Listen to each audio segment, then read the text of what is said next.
సంబంధించిన assault murder attempt ఏదైతే జరిగిందో ఆమెని చూడడానికి ఈరోజు భారతీయ జనతా పార్టీ మహిళా మోర్చా ఇక్కడ గాంధీ హాస్పిటల్కి రావడం జరిగింది. ప్రస్తుతం సర్జరీ జరుగుతుంది. సో ఆ క్రమంలో వీళ్ళ అటెండెన్స్తో మాట్లాడడం, వాళ్ళ కొడుకుతోని వాళ్ళ హస్బెండ్తో మాట్లాడడం జరిగింది. సో వారి చెప్తున్న కథనం ప్రకారం తన పైన అత్యాచారం జరిగింది, మర్డర్ అటెంప్ట్ కూడా జరిగిందని వారి మాటల్లో వారికి చెప్పడం జరిగింది. కానీ నిన్న సీతక్క ఏదైతే వచ్చి ఇక్కడ పరామర్శించినప్పుడు వాళ్ళ భాషలో తెలుసుకున్నాము అత్యాచారం ఏం జరగలేదు అని వారి తరాలు చెప్పిందని చెప్పారు. ఇక్కడ క్లియర్ కట్గా ఇప్పుడు జరిగిందని భర్త చెప్తున్నాడు, కొడుకు చెప్తున్నాడు.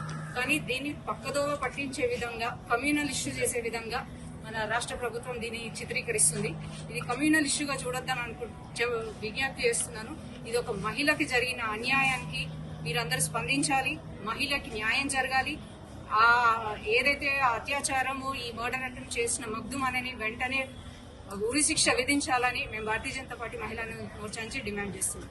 సెక్యులరిజం గురించి మాట్లాడే వాళ్ళంతా ఎక్కడ పోయినారు? ఇప్పుడు సెక్యులరిజం గురించి ఒకరు మాట్లాడలేదు ఎందుకు? సెక్యులరిజం గురించి అంటే గిరిజన మహిళకు జరిగితే అది అన్యాయం కాదా? మీరు మాట్లాడారు. నేను ఓన్లీ కమ్యూనల్ ఇష్యూగానే చూస్తారా? ఇది ఎక్కడి నుంచి కమ్యూనల్ ఇష్యూ అయింది? ఇది ఇప్పుడు కొత్తగా జరుగుతుంది కదా. అక్కడ ఉన్న ఆదివాసీ మహిళల పైన జనరల్ గా జరుగుతున్నప్పటికీ కూడా, వీళ్ళు రేస్ చేస్తున్నప్పటికీ కూడా ప్రభుత్వం ఇంత కూడా చర్యలు తీసుకోవట్లేదు. అంటే మహిళలు ఓట్ల కోసం తప్పితే మీకు దేనికి కాదా? అంటే మహిళలకి ప్రాబ్లం వస్తే మీరు స్పందించారా? దీని ఓట్లకు మాత్రమే మహిళలు గుర్తొస్తారా మీకు? ఒక ట్రైబల్ మహిళ పైన జరిగింది అని అంటే దాన్ని తప్పుదోవ పట్టించే ప్రయత్నం ఎందుకు చేస్తున్నారు మీరు? ఆమె రేప్ అటెంప్ట్ జరిగిందని ఇక్కడ ఖచ్చితంగా చెప్తున్నారు. నేను సూపరింటెండెంట్ తో మాట్లాడినప్పుడు ఇంతవరకు ఇన్వెస్టిగేషన్స్ చేయలేదు. మరి ఏం చేస్తున్నట్టు 2 రోజులు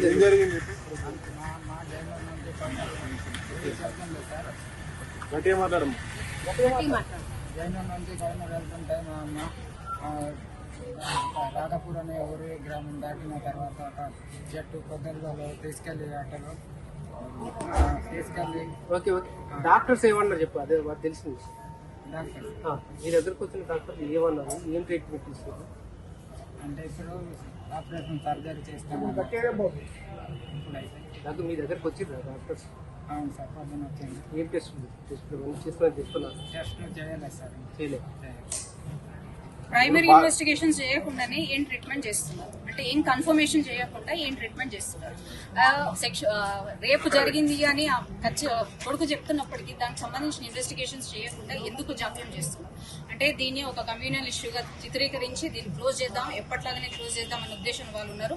ఇది కమ్యూనల్ ఇష్యూ కాదు. దయచేసి దీంట్లో మతతత్వాన్ని తీసుకురాకండి. మేము మాట్లాడితేనేమో మతతత్వం అని అంటారు. మరి ఇప్పుడు ఏం జరుగుతున్నది? మతతత్వాన్ని దీన్ని చేయొద్దు. దీని మహిళకి జరిగిన అన్యాయంగానే చూడాల్సిందిగా మేము కోరుతున్నాము. భారతీయ జనతా పార్టీ మహిళా సూపరింటెండెంట్ మాట్లాడినప్పుడు her condition stable, facial fractures ఉన్నాయి, అందుకని ఫేస్ గుర్తుపట్టరాకుండా ఉంది కాబట్టి ప్లాస్టిక్ సర్జరీ చేస్తున్నారు అని చెప్పారు. కానీ ఇంకా ఇంటర్నల్ గా తనకి అత్యాచారం జరిగిందా అంటే ఇంతవరకు ఇప్పుడే అప్రూవల్ వచ్చింది మాకు ఇన్వెస్టిగేషన్స్ కి, సో చేస్తున్నాము అని చెప్తున్నారు. అంటే ఇంతవరకు అది చేయకుండా ఎందుకు జాప్యం చేస్తున్నారు? అంటే ప్రభుత్వం ఎట్లా చెప్తే వీళ్ళు అట్లా నడుస్తున్నారు. సో వెంటనే రేపు జరిగింది అనేది కన్ఫర్మ్ గా వాళ్ళ కొడుకు చెప్తున్నాడు. దానికి సంబంధించి పూర్తి ఇన్వెస్టిగేషన్స్ చేయాలి, అమ్మాయికి పూర్తి న్యాయం చేయాలి, అట్ ద సేమ్ టైం వాడికి ఉరి శిక్ష విధించాలి. అది మా డిమాండ్.